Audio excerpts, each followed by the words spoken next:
आज सकाळी आदरणीय देवेंद्र फडणवीस साहेबांनी अयोध्याकडे राम मंदिर आंदोलनासाठी जात असतानाचा कर सेवा साठी जात असताना एक फोटो ट्विट केला आणि परत एकदा शिक्कामोर्तब करून टाकली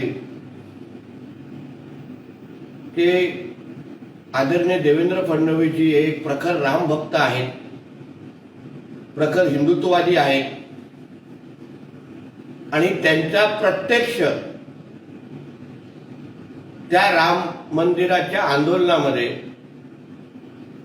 जिथे बाबरीचा कलंकित ढाचा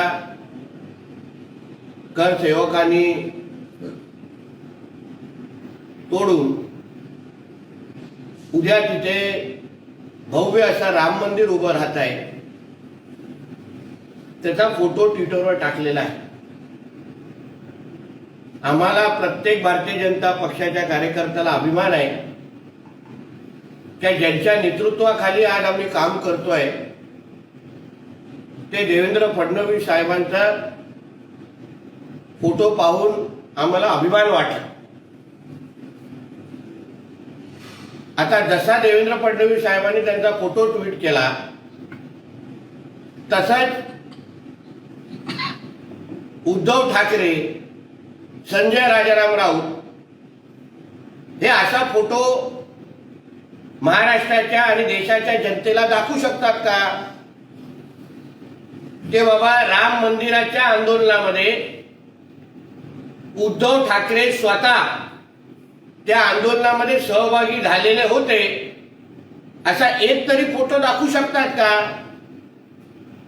संजय राजाराम राऊत ज्याचा उल्लेख करतोय की कोर्टामध्ये जेव्हा ही राम मंदिर आंदोलनाची केस सुरू झाली त्या यादीमध्ये संजय राजाराम राऊतचं नाव आहे। मी त्याला सांगेन की तेव्हा तो सामनाचा कामगार म्हणून तिथे उपस्थित होता, सामनाकडून पगार मिळाला नसता तो तिथे कोर्टामध्ये हजर पण झाला नसता। पगार घेऊन कोर्टामध्ये हजर होणं आणि राम भक्त आणि हिंदू म्हणून अयोध्याला जाणं याच्यामध्ये जमीन आसमानचा फरक आहे। सकाळी बोलत असताना याचाही उल्लेख केला की नागपूर रेल्वे स्टेशनवर तर सगळेच जातात, पण ह्या गाढवाला हे कळत नाही की त्या काळात रेल्वेच्याच माध्यमातून जाण्याची सोय नागरिकांना होती। तुझ्या मालकासारख्या इकडे तिकडे फोटो काढण्यासाठी हेलिकॉप्टर उपलब्ध नव्हते की हेलिकॉप्टरने जाऊन फोटो काढू शकले असते की आंदोलनात सहभागी झाले असते। एका राज्यातून दुसऱ्या राज्यात जायचं असेल तर तेव्हा रेल्वेत उपलब्ध होते, रेल्वेचाच मार्ग उपलब्ध होता गाडी सोडून। आणि आतापर्यंत जे देवेंद्र फडणवीस साहेब जे बोलतायत ते आदरणीय हिंदू हृदय सम्राट बाळासाहेब ठाकरेंच्या योगदानाबद्दल कधीच उल्लेख करत नाही,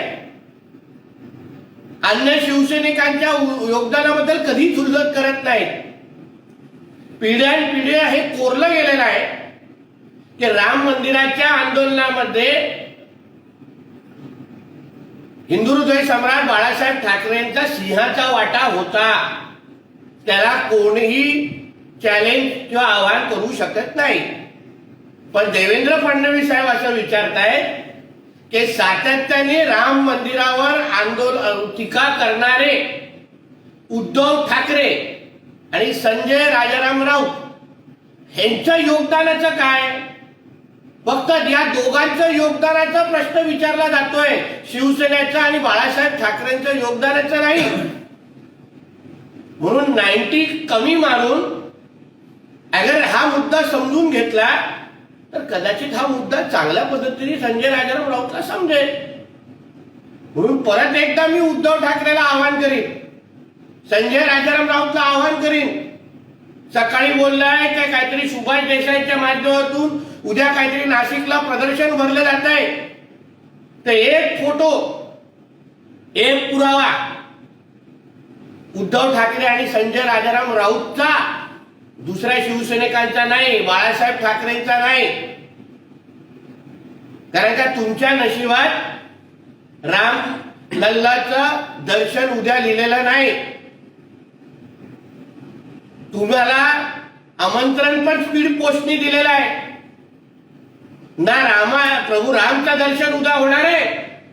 आणि तुमचं नशीब एवढा खराब की आज शिवनेरीला जाण्याच्या जो तुमचा हेलिकॉप्टर आहे त्याची पण लँडिंग तुम्हाला भेटलेली नाही. म्हणजे ना रामानी दर्शन दिलं ना शिवरायांनी तुम्हाला बोलवलं. अशा पद्धतीचे नतद्रष्ट आणि दरिद्री लोक म्हणजे उद्धव ठाकरे आणि हा संजय राजाराम राऊत हा ना देवाचा होऊ शकला ना शिवरायांचा होऊ शकला. आणि म्हणून दुसऱ्यांचे पुरावे मागण्या अगोदर तुझ्या दोघांचा पुरावा द्या आणि मग थोबाड उघडा. धन्यवाद. ईव्हीएम आणि वन नेशन वन इलेक्शन सर्व फ्रॉड आहे, भाजपने सत्तेवर राहण्यासाठी टाकलेलं ते जाळं आहे असंही संजय राऊत म्हणतात. का मग हा फ्रॉड 2014च्या अगोदर दिसला नाही? जेव्हा तुमचे खासदार उद्धव ठाकरेच्या लायकी नसताना पण 18 खासदार जेव्हा आदरणीय मोदी साहेबांच्या नेतृत्वाखाली जेव्हा तुमच्या तेव्हाच्या शिवसेनेचे निवडून यायचे तेव्हा तुम्हाला हा फ्रॉड वाटला नाही की ईव्हीएम हा फ्रॉड आहे?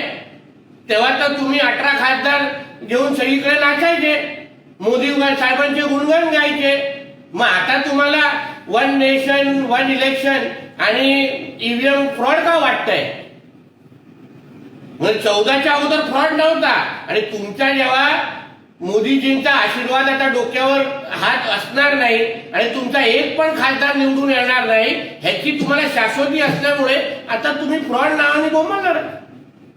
संजय राऊत असंही म्हणतायत ज्या दिवशी ईव्हीएम या देशातून जाईल त्यावेळेला भाजप ग्रामपंचायतीची निवडणूक सुद्धा जिंकू शकणार नाही. हवं तर त्यांनी वाराणसीतल्या निवडणुकी ईव्हीएम शिवाय घेऊन दाखवल्या. या गाढवाला एवढं कळत नाही, ग्रामपंचायतीच्या निवडणुकीमध्ये कुठल्या पक्षाचे चिन्ह असतं का?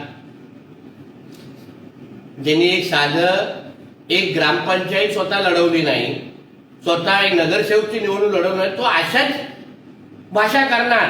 म्हणून तर मी तुम्हाला बोललो ना, उद्या जी काय नाशिकला जी शिबिर होत आहे ना त्याच्यामध्ये सगळे जिवंत मुर्दे आहेत. श्रद्धांजली सभा आहे ती, त्याला काय पक्षाची शिबिर म्हणत नाही. ज्यांनी एक चुकून निवडणूक लढवली नाही, मग तो उद्धव ठाकरे असेल, संजय राऊत असेल, अनिल परब असेल, ज्यांनी साधी ग्रामपंचायतीची निवडणूक ते उद्या शिवसैनिकांना मार्गदर्शन करणाऱ्या निवडणुका जिंकायच्या कशा? हा फार मोठा विनोद आहे. मनोज जरांगे पाटील मुंबईच्या दिशेने निघालेले आहेत. सरकारसमोर पेच निर्माण होईल अशी अवस्था आहे. सरकारचेच प्रतिनिधी बच्चू कडू सुद्धा त्यांना पाठिंबा. हा प्रश्न मला असं वाटतं सरकार मुख्यमंत्री म्हणून हा प्रश्न ते हाताळत आहेत, त्याच्यावर अन्य कोणी बोलू नये असा मताचा मी आहे. बच्चू कडू पण राज्याचे प्रमुख जेव्हा हा प्रश्न हाताळत असतील तेव्हा दुसरं कोणी बोलू नये. लोकशाही मराठी ऐका, पहा, जागरूक रहा.